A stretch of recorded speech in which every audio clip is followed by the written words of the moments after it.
Hello, everyone. It's George from Ireland. The question I want to ask is who's going to be the next Prime Minister of the United Kingdom of Great Britain and Northern Ireland? Sir Keir Starmer holds that office right now, being first Lord of the Treasury since he kissed the King's hand on the 5th of July last year.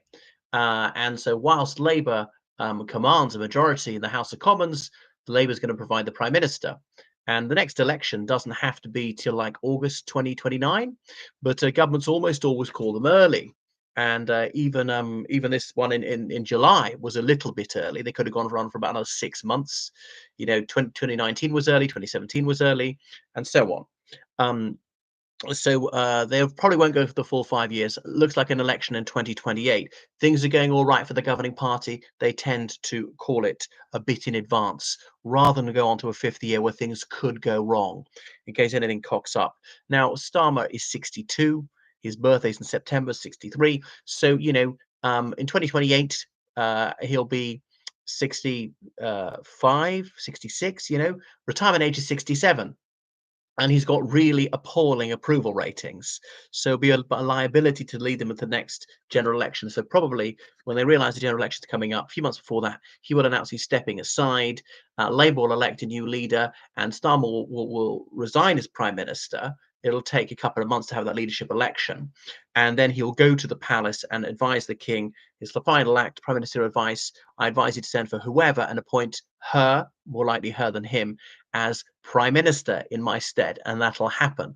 And the new Prime Minister usually gets a fillip in the polls and then lead Labour into that forthcoming general election, which they might call the very next day if they're smart. Make the most of the honeymoon, which disastrously for Labour, Gordon Brown failed to do in the summer of 2007 when he took over from Blair.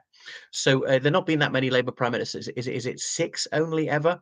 And so this person would be only the third Labour prime minister to take over as PM. Usually Labour's gone from being leader of the opposition to being prime minister. Gordon Brown was already Chancellor Exchequer, became prime minister, took it over from Blair, didn't win from opposition. Or James Callaghan took over from another Labour prime minister, Hal Wilson. Callaghan didn't lead them into government from opposition. So the obvious people are the people who hold the great offices of state. Now, the Home Secretary, Yvette Cooper, who was elected in 1997. So she's the longest serving of the lot.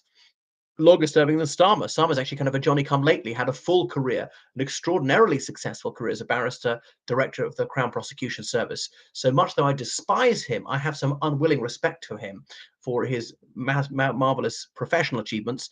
Even a fairly bad director of the CPS to got there at all is really something anybody has to take off his hat to him for. Yeah, she's got loads of political experience.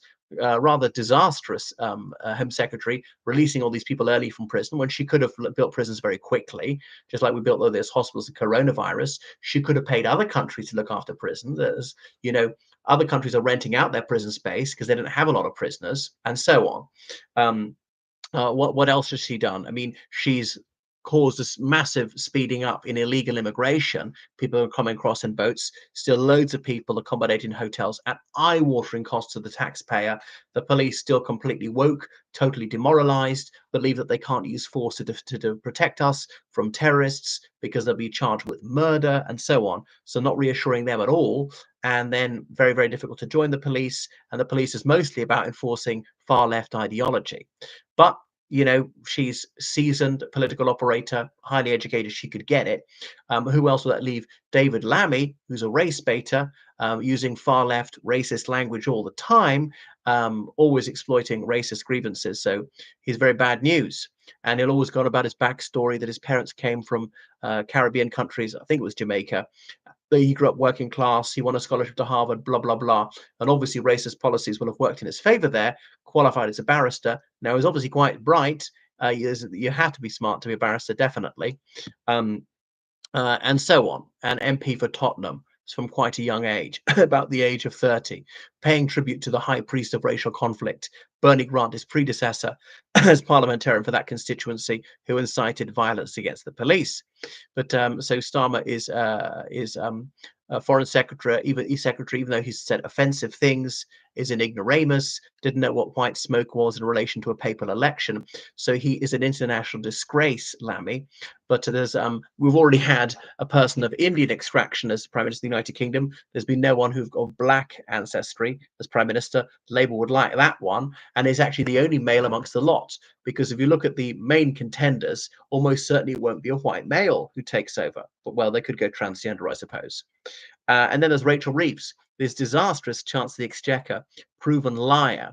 But I think she's done such a bad job with the economy, she probably won't get it. Plus, she's so uncharismatic.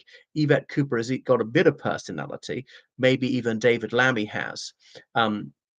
So Rachel Reeves, quite an educated woman, but been in Parliament again from quite a young age. They've all been in Parliament for quite a young age, apart from Angela Rayner, Deputy Prime Minister. Theoretically, it's her.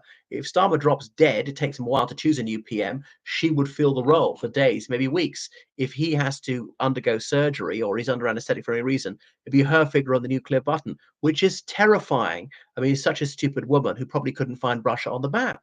Someone who's completely uneducated, who doesn't have the lexis, the cognitive faculties, or the knowledge, any basis in which to make decisions. So a dreadful media performer who will just, repeat Labour mantras, but she's very popular with the grassroots, always harping on about how she was so poor and her mother was illiterate and so on, as though this somehow makes her a good prime minister. It wouldn't make her a terrible one, but who'd really achieved nothing in life, who's against the ordinary people, for the far left trades union barons, making business really unfeasible, going to be driving up unemployment, is all for the parasitical classes, the long-term benefits claimants, is very bad news indeed. So she would be such an embarrassment. Yvette Cooper probably the least embarrassing. Maybe even Rachel Reeves or David Lammy wouldn't be that bad, but Angela Rayner is just the lowest of the low. But so a lot of there's a lot of class warfare, a lot of bigotry amongst Labour people who would like to see her there because she's working class. That automatically makes her better. But so the great officers of state are Home Secretary, Foreign Secretary, Chancellor Exchequer. Deputy Prime Minister is in the gift of the PM. He or she can create a deputy prime minister or not have one. Most of them chosen not to have one, but Starmer has, and apparently the two go and get on. She said that he can't run a bath. Excuse me, Angela. The phrase is draw a bath.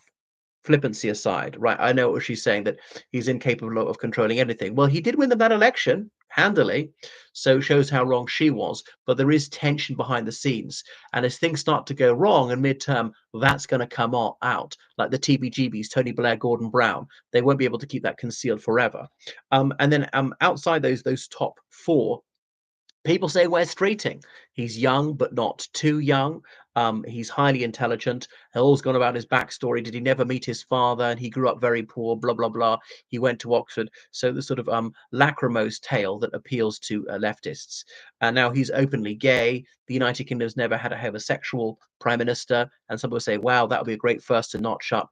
Now, Labour's only ever been led by a white male. So they're very desperate not to be led by a white male next time. Now, for his same-sex attraction, maybe they'd excuse him on that ground, because Labour's all into these into this racism. We can't have whites, we can't have bigotry, sexism, we can't have males, and so on. I mean, I'm completely indifferent to the fact that Kemi Badenoch is a woman or black, or that what's his name, Rishi Sunak is ethnically Indian. I don't care whether we never have a white prime minister again, we have a prime minister every single time, a female every time, a male every time. It makes no bones to me. But to bigots of the Labour Party, it matters enormously. So who do I think would be? I mean, I think sadly, Yvette Cooper, one of the better qualified ones, probably not. I'm trying to think that it might well be Angela Rayner. Now, the Labour MPs would narrow it down and then give a choice to the ordinary members. That's a system that brought in that elected Corbyn. I don't think Wes Streeting has got so much popular appeal. It might be David Lammy. So I say most likely, sadly, is Angela Rayner. Number two, probably David Lammy. Number three, maybe Yvette Cooper. Number four, I would say Rachel Reeves a chance. I think a distant fifth would be Wes Streeting. And who was after that? No one's really a big contender. But we won't have to wait that long, So maybe 3.5 years till we find out. Thank you for watching the channel. Make sure you subscribe on Patreon, donate to PayPal, georgecallahan79@gmail.com. Goodbye.